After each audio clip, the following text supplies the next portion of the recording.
አሰላሙ አለይኩም ወራህመቱላሂ ወበረካቱ። ወደ ስኬቲው ተከታታይ እንዴት ናችሁ? ሰላም ናችሁ? ከኔ ጋር አልሐምዱሊላህ ረብል ዓለሚን። የሚገርማችሁ ይሄ በቆሎ ክክ የሾርባ የሚያጅበው ኑሮ በብልሃት አኺራን በሰላት ይላል ትል ነበር አያታችን። አላህ ለጀነት ይበላት። የሚገርመው ማለት ነው ሱብሃንአላህ የሚያጅበው የአሁኑ ሾርባ በዚህ በጣም ምርጥ ነው ውዶችዬ።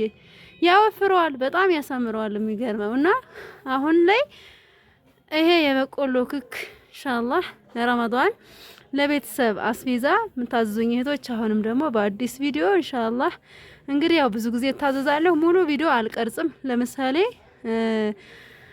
ክክ አለ እንደምታዩት በጣም ያምር ክክ። ይሄ ስኳር ነው እንግዲህ ለሾርባ የገብስ ክክ ወይም የአጃ። ይሄ የገብስ ነው ግን የአጃም አለ በነገራችን ላይ። ያው ብዙ ጊዜ ገበሬ ሰው እንደዚህ አይነት ነገር እንትን አይገዛም ከሱቅ። ለምሳሌ እኛ አንገዛም ለሾርባ። ለምን አባቴ ማሻላ ምርጥ ገበሬ ነው፣ ቆንጆ አጃ አለው። እንኳን ለራሱ ለሰው ይተርፋል። የምር ምላችሁ ገብስም እንደዛው ስንዴም እንደዛው። እና ግን ያው ይሄ ገብስ ነው ባረከላሁ ፊኩም ለሾርባ። እንዲሁም ደግሞ የሩዝ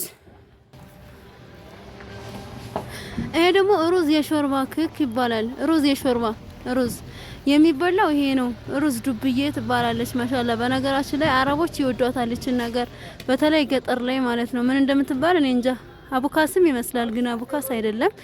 እንደምታዩት ይሄ ደግሞ ሩዝ ነው ለሾርባ። አሁንም ይሄንን አድርጋችሁ ማለት ነው ለቤተሰብ። እዚህ ደግሞ ፍርኖ ዱቄት አለ። ባረከላሁ ፊክ።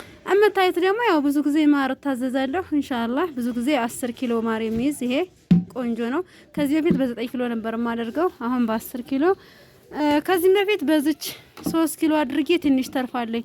2 ኪሎ ተኩል ነው የምትይዝ። 3 ናት ብለው ነው የሸጡልኝ። በጣም ውድ ናቸው በነገራችን ላይ እነዚህ እቃዎች ኢንሻአላህ። እና ባረከላሁ ፊኩም ተምር አለ፣ ዘይት አለ። የፈለጋችሁትን አስቤዛ አዝዙ። በነገራችን ላይ ማማሩ ከዚህም በፊት እህቶች ማለት ነው ብዙ ጊዜ አዝዘውኛልና የከረመም የገዛውላችሁ አላችሁ። የዘንድሮ ግን ደግሞ በጣም ያምራል።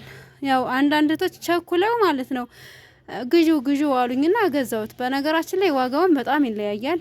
ለምሳሌ አሁን ይሄ አዲሱ ተብሎ በጣም ቆንጆ ነው ኢንሻአላህ።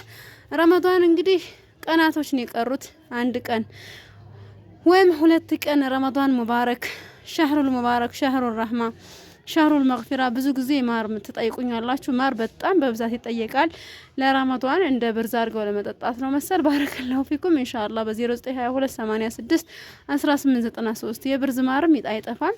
በነገራችን ላይ ሴቭ አድርጉ፣ አስታውሳችሁ እናንተ ደውሉ እንጂ በጣም ብዙ ስልክ ይደወላል እና የትኛውን አንስቼ የትኛውን መልሽ የሚገርመው በኋላ ደውልላችኋለሁ፣ ነገ መልሳለሁ፣ ከነገ ወዲያ ብዬ ራሱ ማለት ማስተናገድ አልተቻለም። ለዛ ነው እንጂ ስልክ እንደው ተደውሎ አይኔ እያየ ሳላነሳ የቀረውበት ነገር የለኝም። ባረከላሁ ፊኩም። እና ውድ ቤተሰብ ቪዲዮ ላይክ ሼር አድርጉልኝ።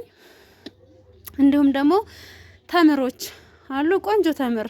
አሁን ላይ ተምር ማሻላ ትንሽ ዝቅ ብሏል፣ ወረድ ብሏል፣ ረከስ ብሏል ማለት ነውና ያው ካርቶን ተምር አሁንም ማዘዝ የፈለጋችሁ።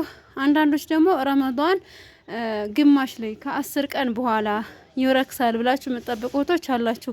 በነገራችን ላይ ባደረጋችሁት ልክ አጅራችሁም ሰፊ ነው።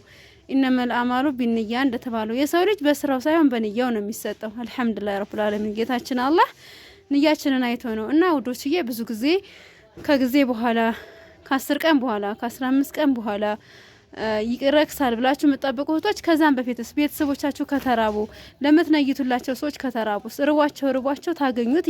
ይሄ አይደለም ስራው። ዋናው ነገር እዚህ ጋር ረመዳን ሲገባ ማድረግ ያለባችሁን ነገር ግዴታችሁ ከሆነ ነገ ይረክሳል ብላችሁ አትጠብቁ። ለምን የኑሮ ውድነት ዛሬ ላይ ሰውን ቢያሳስበውም ከኑሮ ውድነት በላይ የሰው ልጅ ውድ ነው። አልሐምዱሊላህ ረብል ዓለሚን።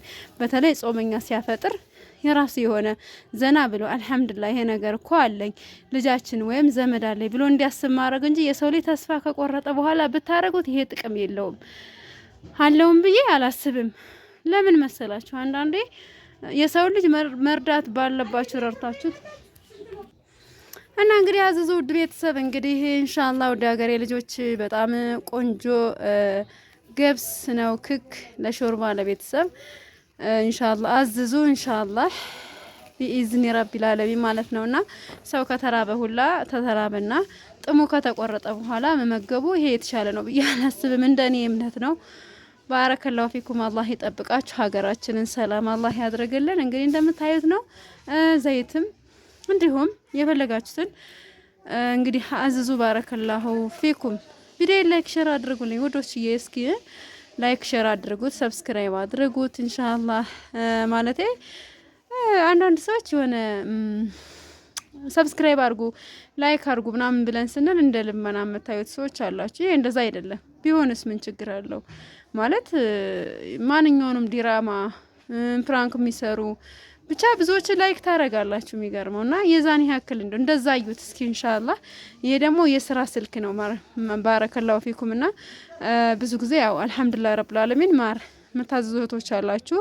ብዙ ትቀባጥራላችሁ። ማለቴ የምትገዙት ሳይሆን ማትገዙት ወይም ደግሞ ለወሬ ጥማት ያለባችሁ ሰዎች ብዙ ትላላችሁ። አልሐምዱሊላህ እኛ ኢንሻአላህ አላህን በመፍራትና በቻል ነው የምናረግ እና የወሬ ጥማችሁን ደግሞ ያው በደንብ አድርገን እናስታግስላችኋለን ማለት ነው ኢንሻአላህ። ባረከላሁ ፊኩም። እንግዲህ ብዙ ጊዜ የሰው ልጅ በብዙ ነገሮች ይሰማራል እና ከነዛ አንዱ ምንድነው ትችት ነው አስላን አሁን ማለት ነው እኔም እየለመድኩት ነው መሰለኝና ትችት፣ ስድብ፣ አንዳንድ ንግግሮች ምናምን በጣም ጠንካራ ያደርጋችኋል። የሚገርመው ድጋሜ እንድትሰሩ፣ ድጋሜ እንድጠነክሩ፣ ጎበዝ እንድትሆኑ። በነገራችን ላይ አንድ እህት ነበረች አላህ ይጠብቃት፣ በጣም የምከታተላት ጎበዝ ልጅ ዩቲዩበር ናትና ዱባይ ላይ ነው የምትኖር። በተወቀጣችሁ በቁጥር ትላለች በደንብ ትሰለጥናላችሁ። እንዲሁም ደግሞ ሞጣ ቀራኒ ታውቁታላችሁ። አንድ ሰው እኮ ካልደደበ አይሰለጥንም ሲል ሰማዋለሁና ድድብና የስኬት ውጤት ነው ይላል። ካልደደብክ እኮ አትነቃም ይላል። ወላሂ ምሬ ነው። በሷ ይሄ ወሬ ሲወራ እኔ ድንግጥ እላለሁና ይሄ ወሬ ጥም ይሆናል አይደለ? ችግር ያለባችሁ ሰዎች ካላችሁ ችግራችሁ እንደ ችግራችሁ እኛ መስሚያችን ጥጥ ነው ብዬ ነው የማስበውና ብዙ ጊዜ አልሐምዱሊላህ ረብል ዓለሚን የሆነ ትዕዛዞች እኔ ታዘዛለሁ፣ ሰራለሁ፣ ማድረግ ያለብኝን ነገር አደርጋለሁ እና ኃላፊነት ወስጄ በማረገው ነገር ለምን 30 ነገር አይጠፋም ማለት ነውና አንዳንዴ የሆነ ትዕዛዝ ስንታዘዝ ለራሳችን ስንል ነው። እንዲሁም ደግሞ አንዳንድ ሰዎች ምን ነው የሌላቸውን እነሱ ጋር የማያረጉትን የማይሰሩትን የሆነ የማይተገብሩትን ሲያወሩ ግርም ነው የሚያረጋችሁ። እኔ እነዚህ ሰዎች በጣም ነው የሚገርሙኝ። በተለይ ደግሞ ውጣ ውረድ እንዲሁም ደግሞ የሆነ ትዕዛዝ ታዝዛችሁ እናንተ ስትሰሩት አይናቸው የሚቀላ ሰዎች አሉ። እነሱ እኮ አይሰሩትም። የሚገርመው ብዙ እህቶች ስደት ላይ ያላችሁ ብዙ እህቶች በገንዘባችሁ ያልተበላ ጥቂቶች ብቻ ናችሁ። ጥቂት ምናልባት ከ100% 5% ቢገኝ ነው። ከዛ በላይ ያለው በሰዎች ገንዘባችን ተበልቷል። ብዙ ነገር አልፏል። እነሱም አይሰሩ ሰውም አያሰሩ። አሁን ለምሳሌ አንድ ነገር ልንገራችሁ። አንድ ገጠመኝ አንድ እህት ነበረች እና ቢያንስ ከ20 ዓመት በላይ ሰው ውጭ ሀገር ኖራለች። የሚያጅበው ወንድሟን ነበር እንደ ኃላፊነት እንደ ወንድም እንደ እናት ልጅ እንደ ቤተሰብ አድርጋ ብዙ ነገር ያደረገችለት ያንን ነገር ማለት ነው እልም ድርግም አድርጎ ጥፍትፍት አድርጎ ልክ የሆነ ባዳን ሰው ንሳ ስራልኝ ንሳ አርግልኝ ብላ ለሱ ገንዘብ መላክ ስትፈልግ ከሱ ጋር ነበር ጠብን የጀመሩት። መደባደብ ሁሉ ደርሰዋል። ገህዶ አንጉሮሮን ንቅ አድርጎታል። ለምን ሲባል ይሄ ምንድነው እሱ ስራ ሲባል ያንን ስራ ስላልሰራ መጸጸትና እኔ እኮ ይሄን ስላላረኩላት ማለግ ሲገባው ግን ሂዶ የዛ የሰውየውን ጉሮሮ ማነቅ እኔ ተገቢ ነው ብዬ አላስብም። ምሬን ነው የምላችሁ። ምንም ቤተሰብነት ስጋነት የሆነ ዝምድናነት ቢኖርም አንዳንዴ ግን አልሐምዱሊላህ ረብል ዓለሚን አንዳንድ ሰዎች ለፍተው ሩጠው ሽቅብ ቁልቁል ብለው ሰርተው ቢከፈላቸው ምንድነው የቅናት ወይም ደግሞ የሆነ ራሳችሁን እንደ አዋቂ አርጋችሁ እንትን የምትሉ ሰዎች የምር ጥንቃቄ ልታረጉ ይገባል። አልሐምዱሊላህ ዛሬ ላይ እኮ የሰው ልጅ ገንዘብ አላጣም። የምር ነው የምላችሁ ገንዘብ አላጣም። ሰው ግን አጥቷል። የሚበላው አጥቷል፣ የሚጠጣው አጥቷል። ሀታ ጥሩ ነገር እየተመገበ ጥሩ ነገር አቅርባችሁለት ጥሩ ነገር እንካ ብላ ብላችሁ ስትሰጡት ያ ጥሩ ነገር ራሱ ለአህያ ማር አይጥማት እንደሚባለው እንደዛ እየሆነ ነው። ለምን እንደሆነ ታውቃላችሁ? ውስጣችን ሰላም አይደለም። ውስጣችን ላይ መረጋጋት የለም። ውስጣችን ላይ ሰኪና የለም። ውስጣችን ላይ ከምቀኝነት አልጸዳንም። ለዛ ነው የምር ብዙ እህቶች ስብሃናላህ፣ በተለይ ማርና ዘይት ሳከፋፍል ብዙ እህቶች ያላችሁት ነገር አለ። የምር ኮሜንት ላይ ሰማለሁ አያለሁ። አንዳንዴ በውስጥ መስመር መጣችሁ ትጠይቃላችሁ። ከዛ ከኔ ወሬ ለቀቅማችሁ ትሄዱና እሷ እኮ እንደዚህ እና እኔ በነፃ ነው የምሰራ። በነፃ የምሰራ ይመስላችኋል? ተከፍሎኝ ነው። አዎ ተከፍሎኝ ነው። ገብቷችኋል? ሽቅብ ቁልቁል የምልበት የምሮጥበት የምሄድበት ታክሲ የምሰቀልበት። አንድ ልንገራችሁ፣ ምሬን እምላችሁ፣ አንድ ቤተሰብ ዛሬ ላይ አንድ ካርቶን ተምር ለእናቴ ስጥልኝ ይበሉት፣ ዛሬ ሊሰጥላችሁ ይችላል። ነገ ግን ምን ትነዘንዘኛለች ነው የሚል። ወላሂ እኔ ሰምቻለሁ። ምንድን ነው የምጨቀጭቀኝ? እዛ ልጇን እኮ አረብ ሀገር አስቀምጣ እንደፈለጓ እኮ ነው የምትዝናና። አያችሁ፣ ምሬ ነው። እኔ ግን ተካፍሎኝ ደስ ብሎኝ ዘና ብዬ ወስጄ ለእናትሽ ወይም ለአባትሽ ለእህትሽ ለወንድምሽ ብሰጥልሽ ምንድን ነው የምትጎጅ? ምንም አትጎዱም። የምሬ ነው የምላችሁ። ገንዘብ ሰርታችሁ ታገኙታላችሁ። ገንዘብ ሰርቶ ይገኛል። ግን የምር ነው የምላችሁ ከገንዘብ በላይ ህይወት ግን ከባድ ነው። መተማመን፣ መተሳሰብ ይሄ ሌላ ጉዳይ ነው።